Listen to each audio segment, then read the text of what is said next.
Hello everyone and welcome to my Bachelor Nation 24 channel, I hope. Everyone is having a wonderful day. Before we begin, please hit the subscribe button and give this video a thumbs up. Joan Vassos reveals secret to healing after late husband's death.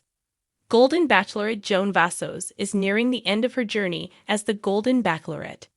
She now is down to 2 men and fans will see her final air next week on November 13.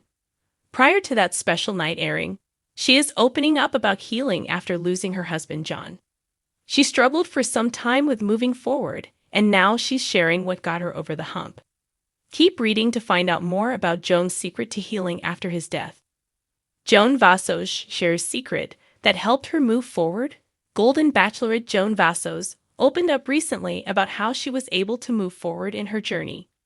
Fans have seen her mention her late husband John very frequently during her time as the lead. Now, she admits she had some time during filming when she wasn't sure she could love someone else. She didn't know how to move forward. Joan didn't want to let go of John. She felt guilty. She spoke with people and revealed the secret that she learned that helped her. Joan had unresolved feelings where John was concerned, and she didn't know how she could let someone else into her heart. She went on to say that the show provides psychiatrists at the mansion to help when contestants feel their mental health needs a boost. Joan had an appointment with them, and they helped her gain clarity of where her mind was at and how to deal with it. Golden Bachelorette Joan Vassos reveals that she evolved a lot throughout her season. Her journey as the lead was far different than what she thought it would be. She had to grow in order for the process to work. She did, and she's happy with how the journey played out. Overall, Joan was surprised at how much she evolved. One example is falling for more than one person. She never thought she was capable of having feelings for more than one man. This did happen. Now, she's down to 2 and fans will see where her heart leads her on the season finale next week. What do you think about the advice Joan was given about John? Underneath the glittering lights of the Golden Bachelorette, Joan Vassos became an unexpected beacon of grace, hope, and quiet strength. But before she offered roses, before she danced under Tuscan moons and sipped wine with charming suitors, there was a chapter far more solemn, a love story that ended too soon. And now, for the first time, Joan is sharing the tender truth about her journey through grief, and the secret that helped her find peace in the ashes. People think healing is this straight line. Joan begins, her voice steady but soft. But for me, it was more like a spiral. You revisit the pain again and again, but over time, you learn to carry it differently. Her husband, John, was her great love, the kind that settles into your bones, your morning coffee, your favorite song on the radio. A man who never forgot an anniversary and knew how to fix a leaky faucet and make her laugh at the same time. When he passed away after a battle with pancreatic cancer, Joan's world stopped spinning.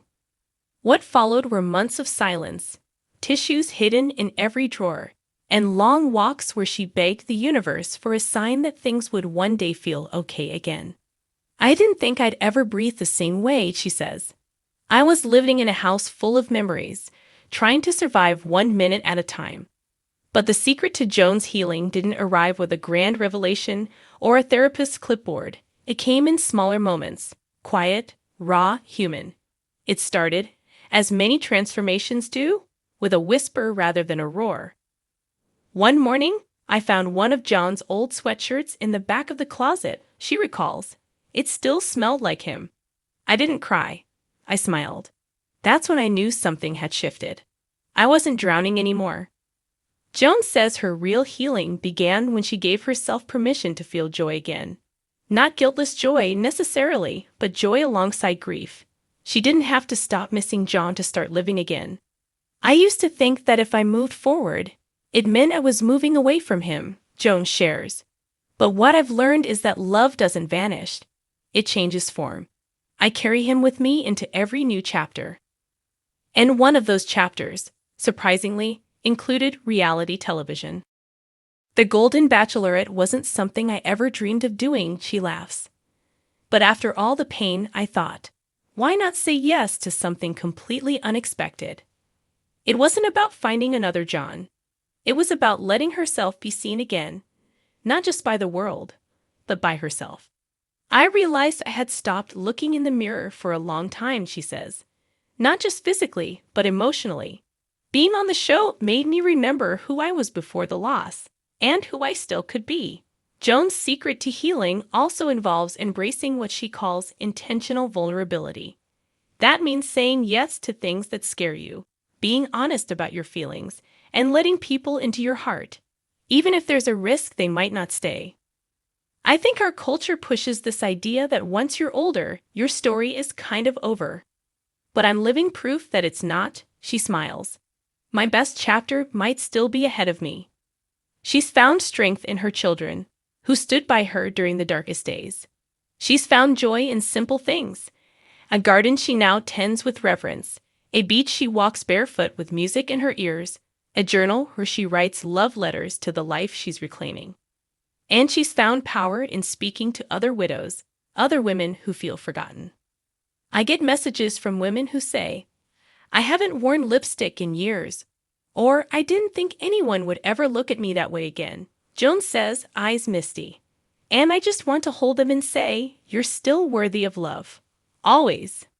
Part of Joan's healing also comes from a spiritual place. She believes in signs and says she's received plenty. Cardinals mostly. I'll be on a walk, feeling overwhelmed, and one will land on a branch right beside me, she says. It feels like John telling me, keep going, Joni, I'm still here. Her advice for anyone walking through loss: don't rush it. Don't let anyone tell you when it's time to stop crying or start dating or throw out his old shirt. Joan says, grief isn't linear. It's like waves. You learn to ride them, but you don't control them. She smiles, brushing her hair back. But when the wave passes and you can see the horizon again, that's where the healing happens. These days, Joan says she's finally at peace with her past, her grief, and the woman she's become. I didn't think I could survive his death, she confesses. But I've come to understand that healing isn't about erasing pain. It's about letting that pain teach you something profound, about resilience, about gratitude, and about the sheer magic of getting another chance. As for love, Joan doesn't rule anything out. I'll always love John, she says. But love isn't a finite resource. There's enough space in the human heart for old love, new love, and all the love in between. She pauses, as if searching for the perfect words. Then, with a gentle certainty, she says, the secret to healing is believing that your story doesn't end with a goodbye. It just begins a different kind of hello. And Joan Vassos, golden bachelorette, grieving widow, radiant woman, is finally ready to say hello again.